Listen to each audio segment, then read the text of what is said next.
For a lot of people, one of the major blocks about speaking in tongues is that they see it as the gift.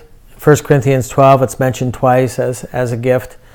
And they would say, I don't have that gift, or God has never given me that gift. It's there is a gift of speaking in tongues. I don't have that gift. I've been speaking in tongues for almost 40 years, and I've never spoken in tongues in public and someone else has translated. I don't have that gift. It's a very clear gift. Those two things go together, tongues and interpretation, two different gifts of the nine gifts of the Spirit. But in 1 Corinthians 14:5, the Apostle Paul says, I wish you all spoke in tongues, but even more that you prophesied. And he talks about one being greater than the other unless it's accompanied by interpretation.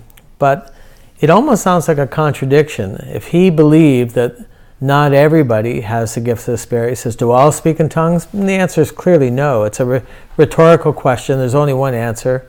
The answer is no, not everyone speaks in tongues. So it sounds like he's contradicted himself from one chapter to the next, where he says, do all speak in tongues? No. Do all interpret? No. I wish, verse 5, 1 Corinthians 14:5, I wish that you all spoke in tongues. And then when you see the experience of there's 12 men at Ephesus in Acts 19, it says they all spoke in tongues. Cornelius' house says they all spoke in tongues. On the day of Pentecost, they all spoke in tongues. There's 120 people in the upper room. They all spoke in tongues. So I think we're talking about two different experiences. Do all have the gift of tongues where someone else interprets it? Clearly not. In fact, I don't really know very many people who even have that gift.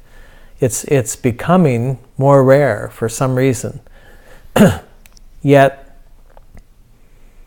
I know thousands and thousands of people who speak in tongues as a prayer language, speak in tongues to God in prayer, and everywhere I go, and I've been in the underground church in Asia, and they all speak in tongues, and it's very common. I shouldn't say that they all, but all the ones I met definitely were speaking in tongues.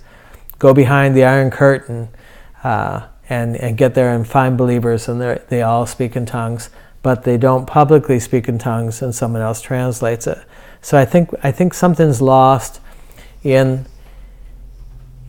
what Paul's saying here. It on the surface, it looks like he's talking about the same thing, but he's talking about different kinds of tongues.